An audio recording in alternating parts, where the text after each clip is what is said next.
সাফল্য। সাফল্য এই পৃথিবীতে কে না পেতে চান? প্রত্যেক মানুষ চান যেন সাফল্য নিজে এসে তার কাছে ধরা দেয়।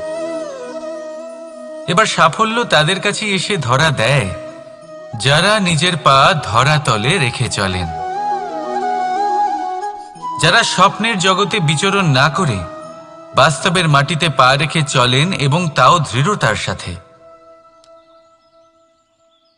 সাফল্য তারা পান না যারা বাড়িতে বসে বসে শুধু স্বপ্ন দেখেন।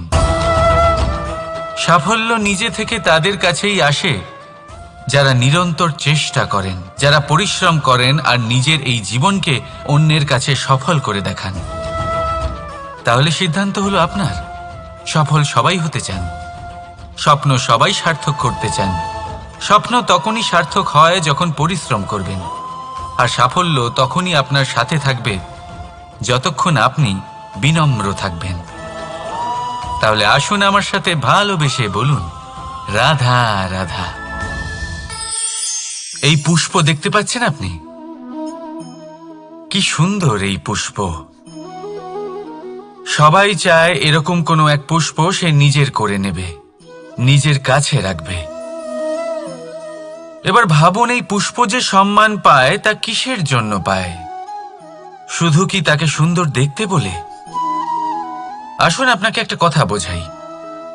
এই ফুল যখন গাছে থাকে তখন এই রূপ আমাদের আকর্ষণ করে। এই ফুল দিয়ে যদি আপনি মালা বানান, কোনো মূর্তিতে দেন, তাহলে তা সম্মানের নিদর্শন হয়। এবার এই ফুলই যদি আপনি বিছানাতে ছড়িয়ে দেন, তাহলে সেই দৃশ্য দেখে সেই সুবাসে আপনার মন পুলকিত হয়ে ওঠে। কিন্তু ভাবুন, এই পুষ্পই যদি আপনি চিতায় সাজান, তাহলে এই পুষ্পকে আর কেউ সম্মান করে না। এ কিরকম কথা? সেই একই পুষ্প এক পরিস্থিতিতে সম্মান পাচ্ছে, এক পরিস্থিতিতে নয়। কেন? কারণ এতেই লুকিয়ে রয়েছে একটা গুরুত্বপূর্ণ শিক্ষা।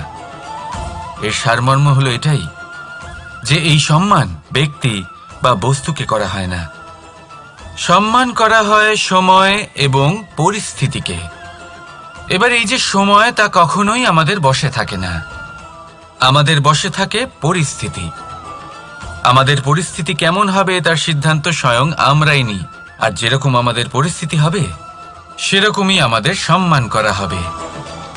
তাহলে আসুন আমার সাথে ভালোবেসে বলুন, রাধা রাধা।